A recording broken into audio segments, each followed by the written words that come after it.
Excited to welcome Mike Boynton here to share the game with us. Coach Boynton is the head coach at Oklahoma State, where he has built the program over his 4 seasons, leading to an outstanding past season where the Cowboys advanced to the finals of the Big 12 championship, earned a number 4 seed in the NCAA Tournament, and ended the year ranked number 11 in the Associated Press Top 25, all first since 2005. Oklahoma State's first round win in the NCAA Tournament was its first since 2009. In his 4 seasons at the helm, Boynton has compiled a 72-58 record while leading the Cowboys to 17 wins over ranked opponents, including 10 victories over top 10 squads. Coach, welcome to the podcast. No problem. Thanks for having me.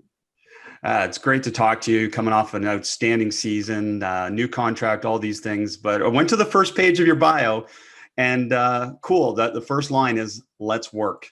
Can you talk about how you bring that slogan to life in your program? Yeah, it's interesting.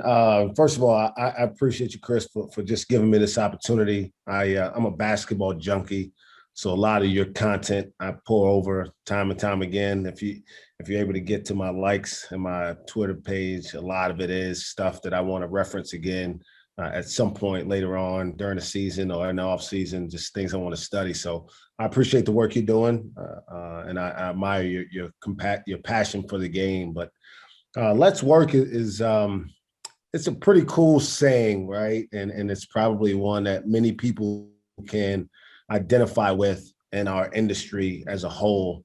But for me, it goes well beyond just the game to just a way of life. And I've tried to personify that phrase in everything that I do. And I try to have, that's kind of the foundation of our program. You know, everybody talks about their core values and principles. And for me, it just comes down to those two words. And I think people get caught up in the second word a lot, which is important. But the true strongest part in my mind of it is the first two words, right? It's a hyphenated 2-word phrase, "Let us work," right? And it's about our team and our staff and our university, our administration. It's about our fans and our alums and everybody playing a part in this program becoming nationally relevant again. And so it can be very micro in terms of the day-to-day practice, film study, weight room, recruiting calls, but it's also macro in the sense of big picture. How are we branding ourselves? What type of messaging is out there about the experience that our players are having? What is the sentiment in our community about how our players comport themselves? It's about how our former players feel that they're still welcome when they return to campus. It's about the parents of our players knowing that their kids are cared for and loved and being developed. So it's about work, but it's just as much about let us do it together. And I try to be an example for our guys and our staff of that every single day. Well, you are that, and that's very cool to hear that part that breaks down the "let's" part of it. That's really neat. And we're going to get into a whole bunch of things with you, and technical, tactical, as well as some more philosophy, and get back to some of that inclusion part that you speak about so well as well. But I wanted to start a little bit with, again, I think I watched you guys more than almost any team this year. And a part of that was your conference was so fun to watch. And part of that was you guys played differently than you have in the past a little bit. And let's start with that. Some of the changes. You posted up guards quite a bit more. I'm imagining, I don't know the percentages, but that's from the outside looking in. Can you talk about that? No, you're spot on. You study the game, you know it. One of the things that I was very fortunate in my journey to have done, which I think sometimes gets a negative connotation, is I worked for a lot of different people. And it wasn't like I was chasing jobs or always looking to get to a new situation. It's just the way my path has been a little bit unconventional. So I'll go back and walk you through this, and I'll get back to your question, how that kind of manifests itself and how we played this year. So I played for 2 really good coaches in college. I played for really good coaches in high school, and that was the foundation of my basketball thought process. But through college, I learned that I maybe wanted to coach. And I started to listen to the signs that our coaches would give and scout reports of things that were important to winning at the college level. And I think if you asked any of my coaches, they would always say I was a student of the game, that they maybe could have seen me ultimately becoming a coach. I never saw that for myself, really. But if you talk to them, they probably would say that. I was always a leader. Playing the point guard position was important to me. And then as I transitioned into coaching, the first guy I worked for was a guy named Larry Davis as a graduate assistant at Furman University in 2004. And Larry was old school disciplinarian, had worked for Clem Haskins and Dave Odom himself. And so I kind of learned just the grind. He's like the ultimate grinder in this profession. I went to Cincinnati with his really good friend, Mick Cronin, and helped him really get that thing off the ground again after Huggins had left. And then after a year as a GA, I went to work for a guy who was very, very different than Larry Davis, a guy named Buzz Peterson. Buzz, ironically, played for Coach Fogler as well when Coach Fogler was an assistant coach at North Carolina. And so I worked for him for 2 years after he got let go of Tennessee. And so Buzz was in a different frame of mind when he got to Coastal Carolina. He had been to the high major level. He had a really, really successful journey. He was kind of one of those guys who skyrocketed through the profession early on. And when he got to Coastal, you could tell he had a different understanding of how recruiting mattered, right? You get burned at that level and it really stands out to you that really players is what makes a difference. So for 2 years, I worked for him and learned the Carolina break again after having played for Coach Fogler. And then I transitioned to working for Mike Young at Wofford, who was very different. Motion offense, not pressure defense at all, kind of pack line. And then after a year there, I went to work for Darren Horn, who had left Western Kentucky and went to take the job at South Carolina after a Sweet 16 appearance. So again, a very different coach, personality-wise, philosophically, recruiting, everything. Then I worked for Frank Martin for a year. Again, another very contrasting person. And then I worked for Brad Underwood, who's kind of a branch of Frank's tree and that whole Bob Huggins deal. And I only say that to say all those guys were pretty successful coaches. They just all did it a little bit differently. And so I think the advantage that I started to talk about from the beginning of this question was I'm not married to one style. I have an awareness that you can have success and it looks different how you get there. And so when I recruited Cade, I knew we had something very unique from a skill and talent standpoint, but I had to figure out how to mesh his talent and skill. He was going to be on the court 35 minutes a game with some guys who had already played and maybe were still trying to figure themselves out, with a guy like Isaac Likely, who had played a lot for 2 years and handled the ball a lot as a primary playmaker for us. And so I spent a lot of last offseason just studying different types of offense. And one of the things that I talked to Cade about in his recruitment was putting him in positions that he could put his full skills, the whole repertoire of his skill set on display for the NBA scouts while still having success. And that's where the idea of, well, if he's going to play point guard for me and Isaac is going to be his backcourt mate, which is what I had in mind, then you got a 6'4" guy who has been a 2-year starter at point guard. And then you got a 6'7", 6'8" guy who's really a really good playmaker himself. Most nights, the other team's not going to have 2 6'4" plus backcourt guys, not at this level. I mean, they'll see that at the next level, but not here. And so how do we most advantage ourselves to use those skills and that size to our benefit?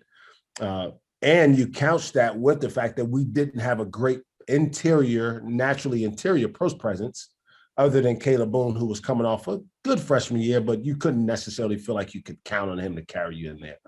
And that's how we got to the offense being more open and, kind of high-low, where teams have to figure out if they're going to double team Cade or play him one-on-one. And we felt like we had enough floor spaces. It didn't pan out that way from a number standpoint. We didn't shoot the ball as well as I'd hoped we would, but that gave us an opportunity to at least take advantage of Cade's size and Isaac's physicality on the post as much as even our post players posting up. So when you talk about us posting more, it was more guard post ups than it was true post players post ups this past season.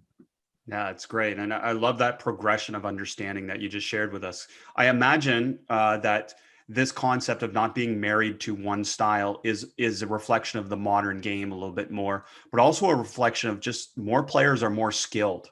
Is that not part of it as well? That players are just capable of playing multiple positions. So we can't plug and play. We have to adapt to them. There's no question. In fact, players are starting to understand the value of being multifaceted and having creating more value for themselves by being able to do different things in different spaces of the floor. So I'm a old school basketball junkie. I've always been married to the game itself, and I watched basketball all my youth. I watched a lot of NBA. I watched a lot of college. So I watched the NBA when it was true. You had two post players in there. Charles Oakley and Patrick Ewing were on each block doing different jobs, right, as a Knicks fan. And, very rarely did you ever see Patrick Ewing step out and touch the ball on the three-point line. I mean, I don't remember it happening. I don't either. Like, I watched it all my life. Don't remember it ever happened. And Charles Oakley maybe was a reversal guy, but he never put the ball on the floor to make a play.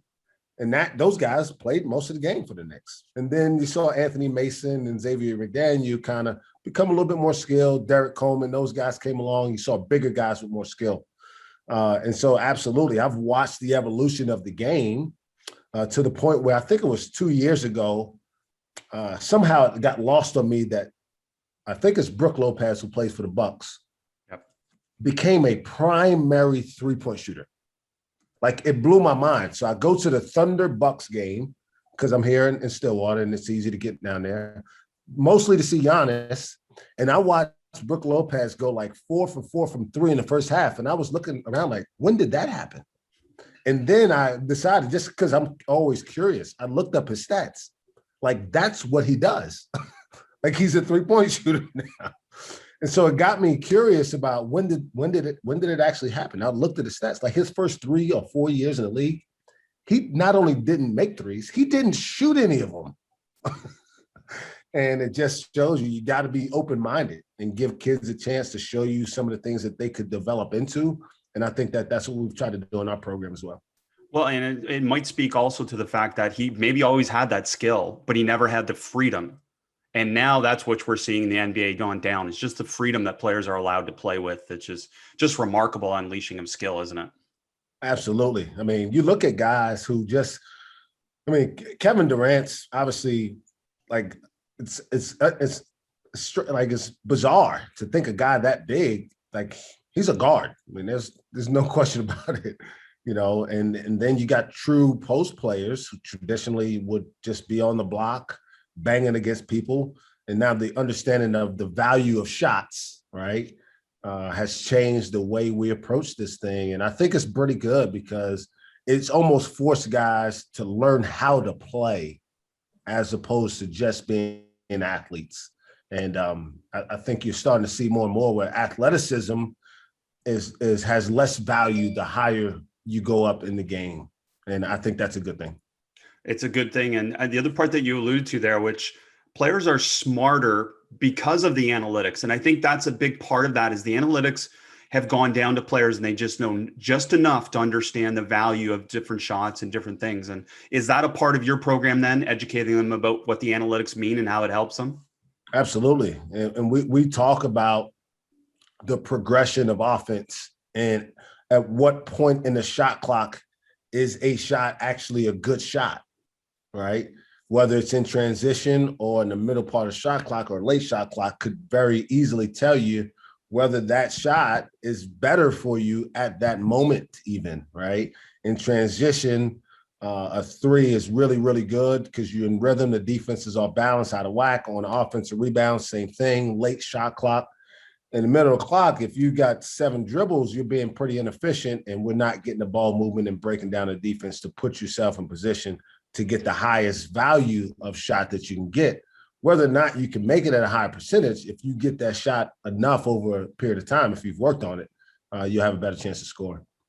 It's great stuff. And it brings us to another question. We talked about posting up your guards, but also matchup based, right? Because you essentially played with 2 point guards, unique point guards, and obviously had a lot of talent around them. But those two players, were you constantly trying to hunt matchups on the perimeter as well with them?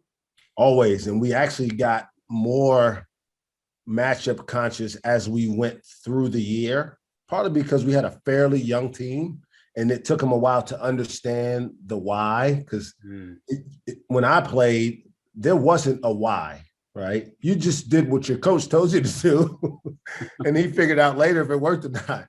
Well, now they're very curious, which is good, like because guys want to understand. And we actually got even better as we went later into the year, particularly in conference play, where we played Ice and Cade and a guy like Avery Anderson, and even sometimes a guy like Bryce Williams, who's a combo, or Rondell Walker, he's a guard. He's not more of a point, but where you can really space the floor and create a matchup that can then create offense for you. Almost to the point where they realize that later in the year, okay, now I get it. Coach wants me to come set this ball screen because he knows they're going to switch. And now we don't need to run this intricate offense. Now we just have to be able to break down off the dribble. We played really good defensive teams in the likes of West Virginia and Baylor and Kansas, but still found a way in the games that we won against those teams to find matchups that can exploit the guys who were making the plays for us. Well, that why also connects to coaching a player like Cade Cunningham, where and I'm curious how you develop that within your team, both the why and then their understanding of playing, because everyone's talented, but he's just better. And Absolutely. we have to acknowledge that. And then your players have to accept that that's going to actually help them. So can you talk about that why process of how you explain that to your players? Yeah, that was actually more challenging than I thought it would be, not from a sense of Cade, because he actually is the one who helped smooth the process over. It was more challenging because I wasn't sure how the parts would work together in practice. Like I'm a logical, practical person. So it still has to, like, not having anybody inside still sometimes gives me some angst because I'm always conscious of rebounding. But Isaac likely proved that he was a pretty good enough rebounder. Avery Anderson had some games where he would rebound. So getting comfortable with the rebounding piece and not having to feel like you were going to get overexposed defensively when you get settled there. But Cade's ability to welcome. So I'll go back and give an example as I answer this question. When we first start workouts, I've already got this in my mind that he needs to post up a lot for me. I'm not quite sure how well Isaac likely is going to accept being a 50-50 post-up perimeter guy, right? And to even probably a lesser degree, a guy like Matthew Alexander Moncrief, who I think is going to be a terrific player. He's a hybrid forward, but there's still a stigma about being a post-up guy. So what I did was the first day of workouts, I sent Cade down with Caleb Boone and Bernard Kuma. And then after a couple of minutes, I said, hey, why don't you guys go get some reps down there too? Well, instinctively, their mind looks down and they see our post players, but they also see Cade. And it kind of gives them, well, I'm not sure how much I can really fight this if he's not going to fight it. So his embracing of that multifaceted skill and understanding, creating that value really, really helped us. But being able to post him up because he was a good passer is really what made ultimately the biggest difference for us. That's a great example. Thank you for sharing that. I mean, it really speaks to the art of positive manipulation that we do as coaches, doesn't it? And it wasn't like I didn't want to coerce them as much as I needed them to understand the value. Mm-hmm. And he was better at getting them to understand the value than I would have been by just telling them, because coming from me would have been like, you're not good enough to do this part. That's how it would have been received if I said, why don't you guys go post up? It would have been like, well, why can't I handle it? Well, because the guy who's going to handle it all the time is also going to post up. And imagining then with the analytics, once you got into the season, you could demonstrate or show that, look, when Cade posts up and he catches the ball, this percentage of time, other people actually shoot, right? And Absolutely. There's those different things. When he's on the perimeter and he drives, this percentage of time, other people actually shoot. Yeah, and there was an evolution for our team about 7 or 8 games in where we actually had to take Cade off the ball primarily as much because we got to watching him create offense too much. And I think it's a pretty natural thing. Everyone knows he's that good and can make the plays, but again, it also makes it easy on the defense. So we actually moved Bryce Williams and Isaac Likely into being our primary attackers, specifically in transition. So on the made basket, Cade would inbound the ball and be our trail guy, right? A lot of times we wanted to open the floor, even if teams wanted to kind of maybe soft catch with the ball handler from maybe crossing the floor, or whatever. They weren't going to do that with Cade because they didn't want to play in closeouts against him. And then if they did, now he's the reversal guy and he's just as good as a secondary attacker as he is a first. And it just gave those other guys some more opportunities in a free-flowing transition setting to be playmakers. When in the half court, we knew we were going to run more stuff through him. That's cool. And speak to maybe then your philosophy of empowering your weak side or empowering your players off the ball. Because again, coaches kind of think, oh, it's just easy, get them to do this or this. But that is one of the hardest things to be able to get your players to understand, isn't it? I think it's the hardest, particularly when you talk about the guys with this level of talent who see themselves needing to do whatever it is to get to the next level. And in their minds, especially younger guys, I've got to have the ball to show that I can make the play or create the offense. And sometimes understanding how to space the floor is just as valuable. Understanding when and why and how to cut or screen or slip is also equally important. So just drilling that stuff. I vividly remember a game where we're playing our first game against Oklahoma on the road this year. And Cade had it going pretty good, but you could tell he was laboring because he was making a lot of those plays one-on-one. Mm. And, to a point where I had one of my sisters say, hey, do we need to get him a blow? And I'm like, no, not this game. We're just going to figure out a way to kind of relieve some pressure. So we started to run our pistol action with Bryce Williams, who was a very capable shooter. And it's one thing to put your best defender on Cade, but it creates a little bit of uncertainty when you're also a switching team. I talked about this even last spring. I said, if, let's just say Kansas, for example, Marcus Garrett, elite defender, the game's tied in the last possession of the game, and they like to switch 1 through 4.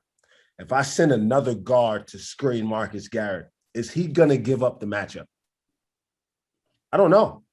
I think part of his pride is going to kick in and not want to, which may cause enough confusion to give Cade a look at a good shot or get another guy wide open because both guys go with him. And we did that a few times with Bryce Williams. We sent him on those side step-ups, and he would slip out early. He made 2 huge threes, and then they started to switch because they didn't want to lose him. So now Cade's got the second best defender who isn't good enough because the first guy's he's trying his hardest and he's still scoring anyway. It speaks to the fun of that, which is like defensively trying to say, okay, let's not cover with our best player. Let's switch or have our best player empowered off the ball defensively. But also, and I'm curious about your thoughts on this, teams are giving up switches sometimes for no reason. Oh, it drives me crazy. Yeah. Because, again, still kind of my old school, I've always raised like switching's the easy way out, kind of mentality. And I still have a little bit of that in me, partly because I was only good as a defensive player and I took pride in it and didn't want to switch matchups, especially if I was guarding the other team's best player. But I get on one hand how it keeps your defense safe. It kind of keeps your weak side defense pretty set, but it also sometimes creates matchups that you just don't want. And it puts you in position where, late in the game, you got some uncertainty. Avery Anderson had it going against West Virginia on the road. We're playing without Cade and without Ice in that game on the road. Deuce McBride is giving him problems. So we started setting ball screens with another guard, and they would switch it. And inevitably, once we got the matchup, we spaced the floor. And again, we would find the weakest guy of those 4 perimeter guys who are going to switch. And now he's got to show if he can guard one-on-one. Well, having been a switching coach defensively, I mean, we spent tons of time in my last few years on understanding when not to switch, like instead of making it that automatic. And I think that's Absolutely. what we're going to see with the evolution of switching is teams getting a lot better at that decision-making point to say, Yeah, well, they're not engaging in the ball screen, so there's no reason to actually switch it. They're not trying to score. that's the next step for me. And that's what I'm going to really spend a lot of time focusing on this summer is the art of not switching, even when you're in a switch coverage, because again, a lot of times it puts you at a disadvantage unnecessarily. And it comes back to what you said, which you're not married to a style, which is like, what is the best thing for us and how do we figure out to make it even better? And that would be a great example of that. The other thing that you talked about as you went through that is kind of like understanding playing off the ball. And I still want to get some of your thoughts on what are the best things to do off the ball. But it struck me as like so many players watch the best NBA players, Yeah. but really they should spend more time engaged in watching the role players. Right. And that's They hard to spend get all their convinced of, isn't time watching the role players. it? I How do we tell my convince guys them? all the time, Yeah. stop watching LeBron. Like, don't watch that guy. That's not a comparable. Watch PJ Tucker and watch Patrick Beverly and watch who's on the Bucks. Not I don't even know Chris Middleton. He's so elite. I mean, I think even that, like these guys have no feel for how good these guys really are. Even the guys that they think they're better than. Totally. Totally. And it's that decision, especially if we're talking off that ball, the decision to hold a spot or to cut versus action that I just think is remarkably at a high level in the NBA right now.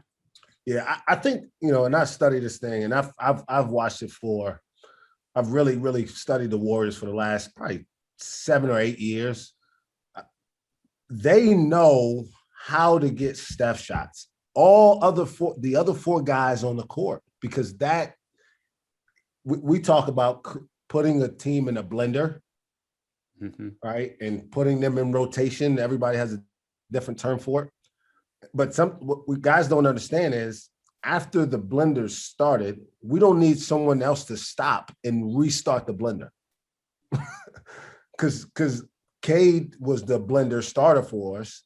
When he created the rotation, we didn't need someone else to try to do his shoot it, pass it to stay ahead of the defense, or be ready to rip drive and draw the next guy. And most of the time, that's for another kick anyway.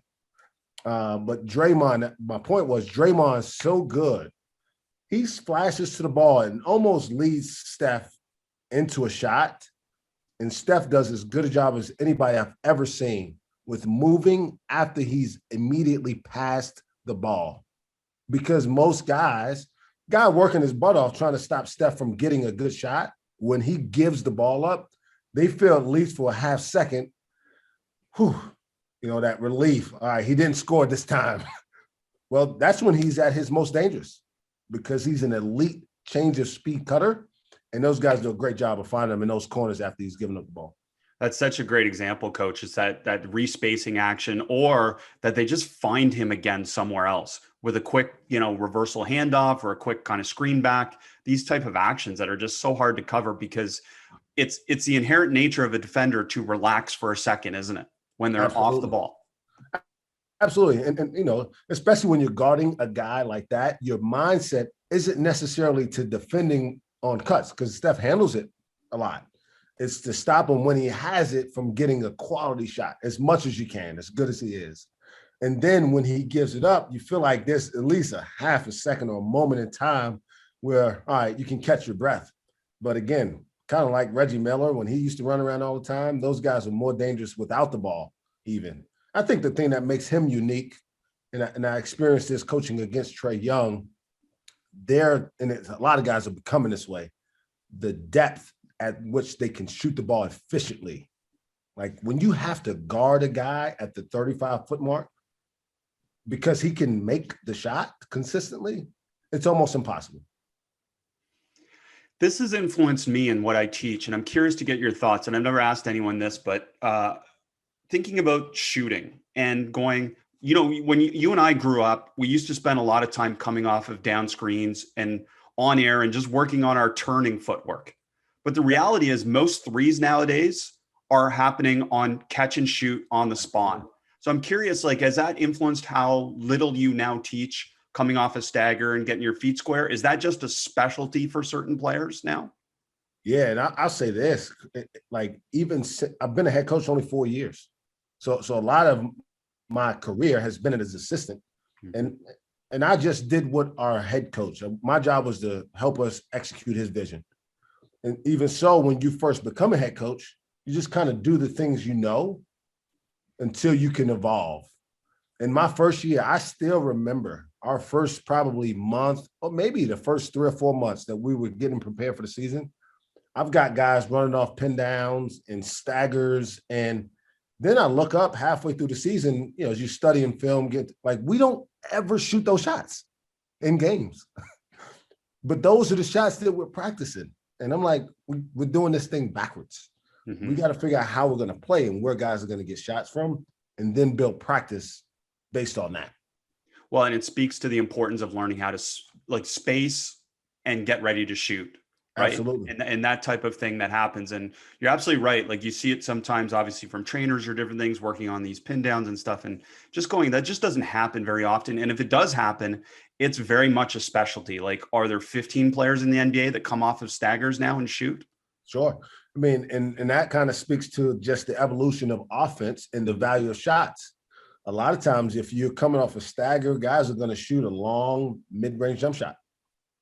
And there's just not enough value there to force your offense to create those type of shots. Yeah, and that's why we. Yeah, sorry. And that's why we see more of the staggers or stagger handoffs along the 3-point line. Absolutely, so they can stop behind it. Yeah, it's fascinating. The other question I kind of want to get your thoughts on is the value of ball reversal. That used to be the thing, right? And now I just don't see it as being as valuable because it's based on what you've already talked about, blender or advantage basketball, right? Yeah, much more emphasis on skip passes, one mores. The ball reversal, I think, more times comes off the dribble and drive, kick outs, or a post up when you have a chance to draw a second defender. But I agree. I think the numbers would bear it out. I haven't studied it. I would guess 10 years ago, there was a higher percentage increase when you had more ball reversals. And I just would imagine that's not as drastic anymore. Coach, not sure if you know this stat. Simon Gersberg from Shot Quality, who's been on the podcast, shared it with me when I was preparing for this, but said that a majority of your offense last season was predicated on attacking the rim. You guys were 12th overall in the country in frequency of drives towards the basket and did this 9% more frequently than the average Big 12 team. I'm curious if this was a part of your philosophy and your emphasis for the season. Kind of goes back to that evolution. It wasn't intended to be that way. We thought we had built a team with K's driving ability, and we thought he shot the ball better than many people did. And I think that's one thing that bared itself to be true. But we thought we were going to be able to shoot the ball from three more consistently, and it just didn't pan out. So as opposed to, again, staying married to that thought process coming in, we tried to figure out what would serve us best in trying to win. And that's how that evolution happened. We started to put Cade and Ice and Bryce and Avery in more situations where they could drive the ball and create scoring opportunities versus matchups. And then we used that to create post-up opportunities for guys like Caleb Boone. So that was more of an evolution than a. And that's cool to hear. And that also speaks to us as coaches being adaptable. But I'm curious more the point, how did you communicate that change to your team?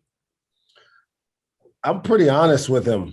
We get about 10 games in and you got 5 guys shooting under 30% from three. And the numbers kind of tell the story for you. Our job first and foremost is to put ourselves in the best position to have success. And, it was no doubt that teams were going to just dare us to make shots from out there. And we had to create some ball movement and create some transition. I think one of the things that you didn't mention was our tempo was, we played much faster than everybody in the Big 12 also. I mean, by like 10 possessions, I think, to the nearest team. And so that was another way we thought we would try to create more offense as opposed to, just having to sit in the half court and miss a bunch of threes all game long. Well, I was going to reference that a little bit with the fact that with the driving and with the faster pace, you guys were also more turnover prone than you had been in the past, right? Yes. And that was, it was one of those dichotomies, if you will, of thought. Like we know we have to play fast, but it's also going to lead to probably, especially with younger guys, right? I had Cade's a freshman, Rondell's a freshman, Avery a sophomore who didn't play a ton as a freshman, Bryce Williams, who even though he was a senior, was a first-year guy for us, so learning our style of play. And those are going to be our primary playmaking guards. And so I knew it would lead itself to, being a little bit higher turnover than I would want. But I thought we found a nice balance in there as we went towards the end of the season with being a little bit more conscious of valuing the ball and still being aggressive in transition of trying to play fast. And did you unlock any, I don't want to say secrets, but anything that you thought was most effective that, say, coaches that are listening should look at in terms of creating these double gaps and these driving lanes? Because obviously that was part of what you guys did a great job of. Well, I think one thing, our spread ball screen stuff ended up being a very, very strong tool for us. And then using Cade in different parts of our offense also helped. So, for instance, again, just think about a player's mentality. If I was guarding Cade and I knew coach said, hey, you got him, my mindset is I got to stop him from scoring. So if I'm the low weak side defender on the pick and roll, how aggressively am I going to tag the roller? if I'm guarding Cade in that corner? And a lot of times teams wouldn't help as much. Or even in our lift actions, our roll and replace type actions, that guy's supposed to hold a little bit longer, was probably leaving the roll man a little too quick, which was creating more opportunities for us to hit the roller. And then there was times we made him the screener, which again created that thought process of the guy guarding him. He's supposed to switch the screen, but he's guarding the best player in the country. And a lot of times that gave Avery Anderson an opportunity to get downhill and create some offense. So moving him around was probably the biggest factor in it, but also kind of allowing different guys to initiate the offense and allow him to play off the ball a little bit more, create a little bit more indecision for our help side. Well, I don't want coaches to miss what you said, because I think that's such an important part. And I think elite coaches think that way, is that you think from a player's perspective. Like if you really step back and you think from a player's perspective, you become a better coach, don't you? I think so. I think that's helped me. Again, there are a lot of coaches who, again, explain that do this a lot of different ways and have success. But I think what served me well, and it allows me to I think gets our guys to be all in. They know we got their back. They know we're looking out for what they see. I pull our guys to this bench all the time and I ask them, what do you see? We've run this action 4 or 5 times. How are they defending it?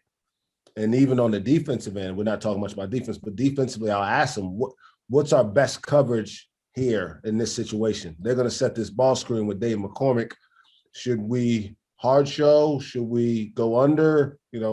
And I try to empower them, because one thing I've always believed, the game is about confidence. The most confident players make the most confident plays and usually have the most success. And Steph Curry is a great example. He believes he's going to make every shot, and if he misses 8 in a row, he's going to take the next 8 the exact same way. And so I want our players to play the game and not worry about what's going on the sideline. And so they'll tell you, coach will wave me off if I'm looking over there for a play call a lot, because I'm like, there's 4 guys out there that can help you, and I can't that much. When I call a timeout, that's my time to talk to you. But during the game, you got to communicate with the guys on the floor. Well, you don't have to share specific examples, but I'm curious if that philosophy has evolved from being around a lot of, say, older school coaches, where a lot of it was more like demonstrative on the sidelines, more orchestrating it, rather than, again, in more modern basketball where you're letting them play a little bit more within structure. You're still coaching them, but you know what I'm saying by that. Oh, absolutely. There's no question. I think sometimes that gets misconstrued as you're not tough on your guys. And really it's more of empowering them to play with the confidence necessary to have success. This is a highly competitive situation. If guys have doubt, it's really hard to have success in this game, to a point where, like, when guys are in free throw shooting slumps, we don't make these like big deals out of them. First, are they mechanically clean? Like, is there something really technically wrong? Or is a guy shooting the ball differently every time? So we talk about getting a routine and shooting the ball the same way. That's about as far as we go with free throws. because it becomes psychological. If, the guy gets fouled and the coaches are rolling their eyes on the sideline, like the kid's going to walk to the free throw line feeling like, man, my coach doesn't even think I'm going to make it. So I do think that some of it came from like having coaches who were so hard that I saw how it affected some of my teammates. I was a little more thick-skinned. It didn't affect me as much, but I've seen coaches truly affect how guys believe in their ability. I coached a kid, maybe one of the best shooters I've ever coached, that told me directly that a coach, basically took his confidence. And so my reaction, because I was supportive of the coach, was a coach can't take your confidence. Now, I know it can happen because I've seen it happen, but my point was you just got to keep working. Like, your confidence comes from your work. You have to believe, undoubtedly, if you work hard enough, eventually your shots will start falling if you're shooting them the same way all the time. And so I've always leaned towards uplifting guys and building confidence in them and making them feel like I got total belief in them to go out and do the things necessary in the court. Otherwise, I shouldn't play them. To your free throw example, I just wanted to share something. And I've studied Eastern philosophy quite a bit. And it's a big difference in that is that Eastern philosophy would suggest that you relax into it. Whereas Western philosophy is more, we got to work harder to get out of it. And it's such a great example that you just gave about that approach of a coach to coaching a modern player is, hey, like relax into it. We all miss. This is normal. And if you relax, you're more likely to get out of the free throw slump. Hey, I've heard so many different ways to approach this. And again, out of guys I respect that have had success, John Beilein notoriously doesn't love for his players to shoot with their off hands, no matter what side of the floor they're on. Shoot the layup with the hand you're going to make it with the most. Fine. Like, it makes sense. But I've also seen coaches have guys shoot with one hand, have guys change the hand, the dominant hand that they shoot with, to reconstruct the whole process. And I think, man, like, we don't have that much time with these kids. No, you don't. And I've heard the dominant hand thing in terms of finishing around the rim. And a lot of NBA coaches support that with analytics. Just saying, the closer you get to the rim, if you shoot with your dominant hand, your percentages are higher. So to a certain extent, it makes sense. But there's a fine line, isn't there, between that and limiting your players' solutions at the basket? Absolutely. And probably the best example is, right, I got a couple smaller guards, not small, but smaller. And they want to come into practice, on their own time and shoot left-handed floaters and high arcing kind of, half hooks. And I'm all for it, but why they're doing it is because they see Kyrie Irving doing it. And so it kind of goes back to, don't watch Kyrie. Like, that is a great point, because he has a gift that he's worked on and he's shaped through repetition after repetition that you haven't done yet. Right. And that's the point that I tell the guys. I said, listen, if you're going to put the time in, but you're going to come in here and shoot 10 of these and think that you should go shoot 50% in a game on them, like, you're not. He's shooting 1,000 of these daily. And that's all he does. Like, he does this every single day ad nauseum. There was the turnaround fadeaway baseline jump shot that Michael Jordan and Kobe Bryant shot effortlessly. Like, guys just saw the game winner. That's all they saw. They didn't see the 500 they missed frustratingly throughout the summer, that they stay in the gym, continue to build confidence in making it. Well, another part I imagine about that is just the experimentation that it took for him to get that good doing that, is that he was okay failing and he was okay trying stuff and just saying, if I release it like this, what happens? If I put it here, what happens? And a lot of kids don't have the patience to go through those creative reps rather than orchestrated reps from a trainer or a coach, right? There's no question. The best kid that I've coached in that space is a guy named Devin Downey, coached at South Carolina from 2008 to 2012. We had him for 2 years, and he had that discipline of practice. And he would come in for an hour and literally shoot all floaters. And it was no wonder he was such a great finisher and had confidence, and put him on our back and have him go one-on-one against DeMarcus Cousins because they want to switch ball screens. And he had no chance because he would get into his body and he could get it on the rim. And DeMarcus didn't really want to guard anyway, but that exposed that. the kid had worked on it so much that, he carried us to win over, I think Kentucky was ranked #1 in the country that year. We beat them, and it was their first loss of the season, but it was literally Devin Downey willed us to that win off that confidence of making those shots that he practiced every single day ad nauseum, even more so than he did catch and shoot threes or ball screen passes or anything like that you would normally think of for a small guard.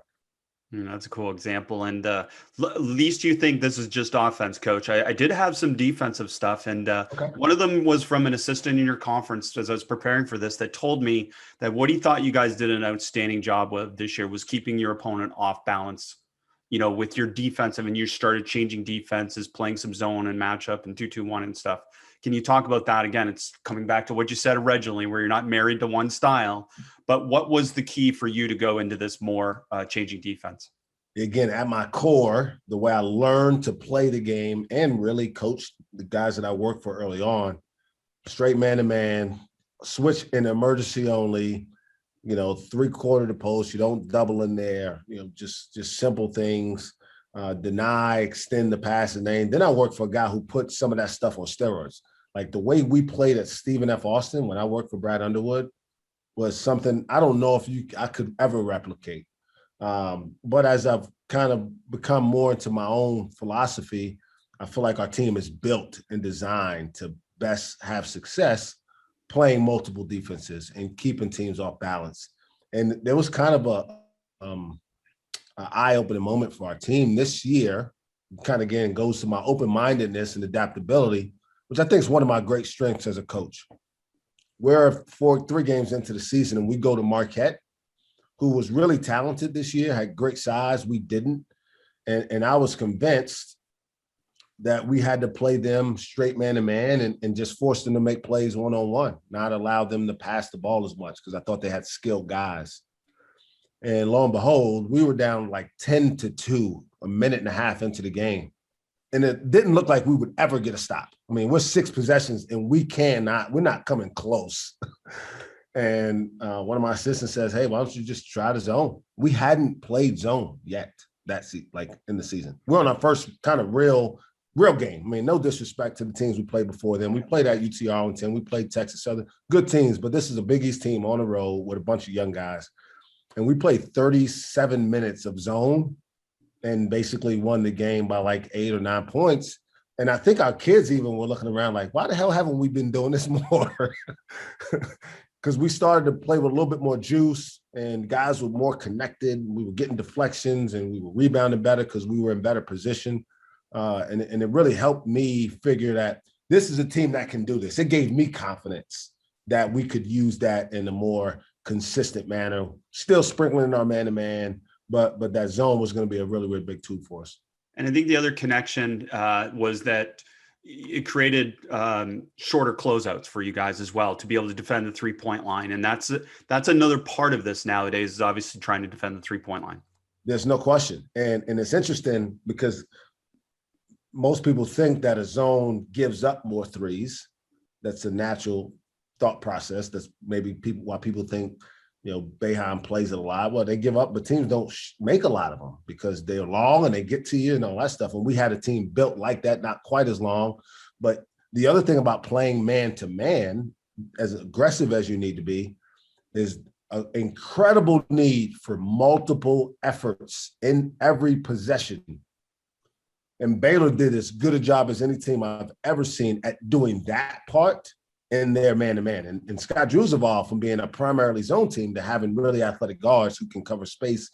Davion Mitchell, there's clips of him covering literally 2 corners of the half court in one possession. But when you don't, especially with younger guys who aren't totally bought in to that type of effort on the defensive end, it kind of gave them an out, but it also put us in the best position to keep guys in front and be able to contest. And again, if you go back and look, we did a much better job defending the 3 as we played more zone. When we played back-to-back games against Oakland and Oral Roberts early in the season, and both of them hit like 17 threes against us. And we're playing man. I mean, we're guarding man-to-man, but they could shoot it deep, had smaller guards, and we didn't have the effort necessary. Our zone really protected us there. Well, it speaks again to the adaptability of a coach and trying to figure out what's actually worked. And we think we go into the season with all the answers, but inevitably we don't, and we have to adjust. And I'm so glad you're sharing these examples. No, there's no question. I think that's one of the hardest things for a coach is to accept that his initial thought was way off.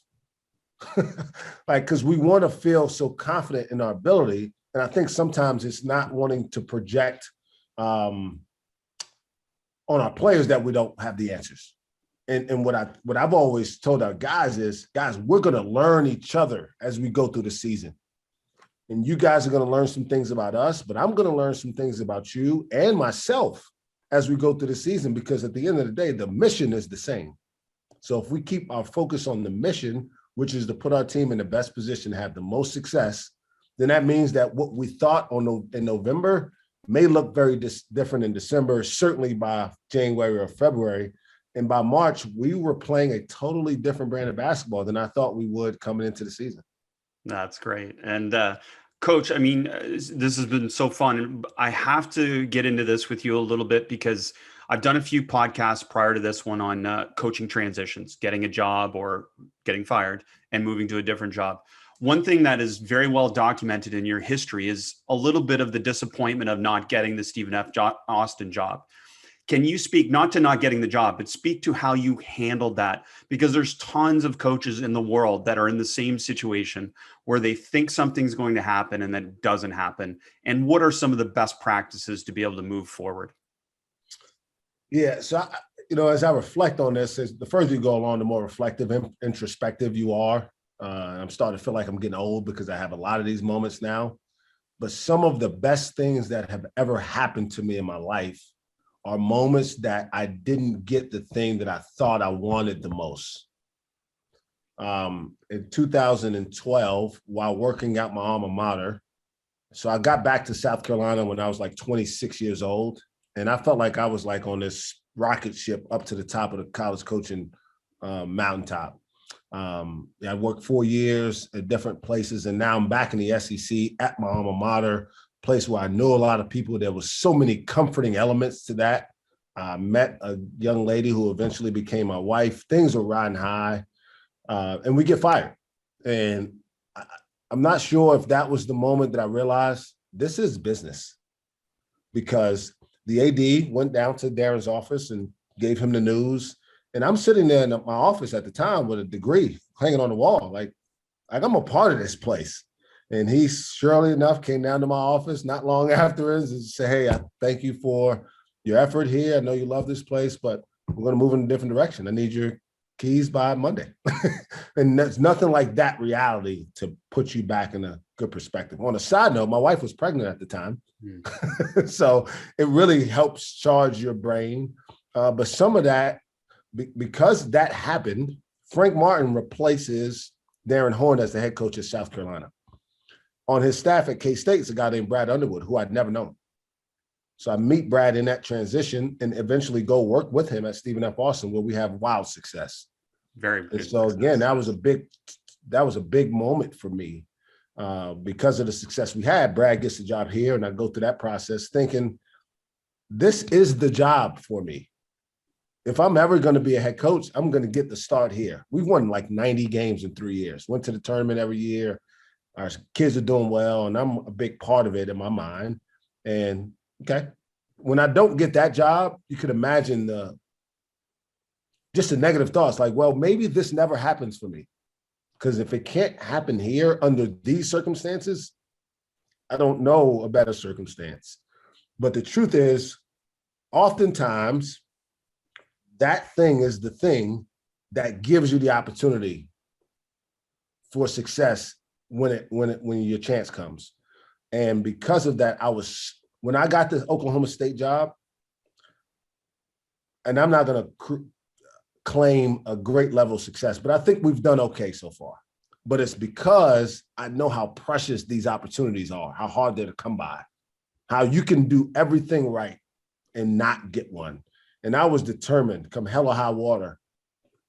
Well, we're going to lose games, and I may get fired because we don't win enough of them. But it's not going to be because of how I approach how we do the job. We're going to have a staff that's committed to the daily grind of it. We're going to have kids who understand the opportunities to be at this level. And, I've just been, undeterred by the things that we've had some challenges here in my first 4 years. But I think coming here, when I didn't get the job at Stephen F. Austin, part of my thought process was, why do I have my family across the country in a place I have no idea if I'm not going to be able to get ultimately what I want? Why don't I just go back to the East Coast, be closer to family, and live in this comforting world? But quickly, I reminded myself that maybe that's not the path for you. And so I came up here with a grateful attitude, humility to continue to help Brad have as much success as possible. And I think because of that, the way I worked when I got to Oklahoma State showed the people here when the time came, and it was under strange circumstances, Brad left kind of unexpectedly, that the AD kind of said, you know what, I'm going to take a chance on this guy. I believe what he's about. Essentially, I had a year interviewing. And I think that's the part that people miss. Even in your most challenging situation, someone's watching you. And in that moment where I wasn't wholly into being at Oklahoma State, I never let anyone see that I was disappointed that there was a great opportunity in front of me. And it was the opportunity to continue to help Brad. It wasn't to become a head coach, because that never crossed my mind. But the athletic director was watching how I moved and how I interacted with people in the department and how I treated the players and how I dressed and whether I showed up on time and how I spoke when I went to radio shows or to alumni meetings. And I think he took a liking to me and said, you know what, why not? And we're going to take a chance and see if this young guy can do it. We're going to try to give him all the resources necessary. And there's no guarantees if I hire a Hall of Famer that he's going to have success either. And, here we are 4 years later and have a chance to continue it on. That's great. Gratitude and humility serves us all very well, doesn't it? I think there's some words that get overused. Grinding is one of them. Absolutely. Elite is another, right?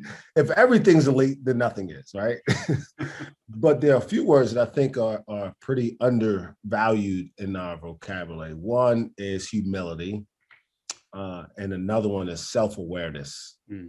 I think one of my greatest strengths is I work hard to be authentic. But you can't be authentic if you don't know who you are. It's hard to be authentically yourself when you're struggling with even your identity. And so if people have more self-awareness of this is about kids and players, and yeah, we can enjoy. I have the best job in the world. Like, I wake up every day, like, I get to coach basketball for a living. This has got to be a joke. They pay me pretty good for it. And we can hear your passion and love for the game in the way you talk and the way you just communicate it with us as well. Coach, talk to me a little bit. Obviously, new coach, young coach, coaching new and young players. Can you talk about that dynamic? Yeah, it's been it was a challenge from a building chemistry standpoint, because these young guys mostly come in thinking they don't have the humility we talked about. They think that this is a stepping stone to them getting to the NBA. Well, what we showed is we can get kids to buy into the winning aspect of it and kind of put some of that personal agenda to the side. There's always going to be an element of it. But North Carolina had the first most points scored by freshmen this year, and we were second. And there were a lot of teams that were a little bit older than us with older coaches that didn't have the success that we had with a bunch of young guys, partly because the way we run our program gets guys to buy in. They fully immersed in this.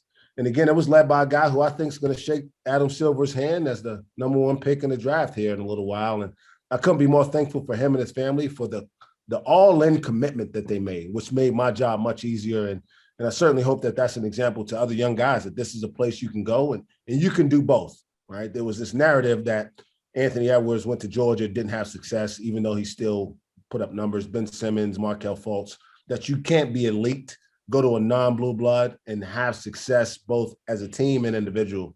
And Cade Cunningham kind of laughed that in the face and proved that it can happen here at Oklahoma State. So I'm certainly thankful for that. Wow, and we're thankful for you for sharing the game with us.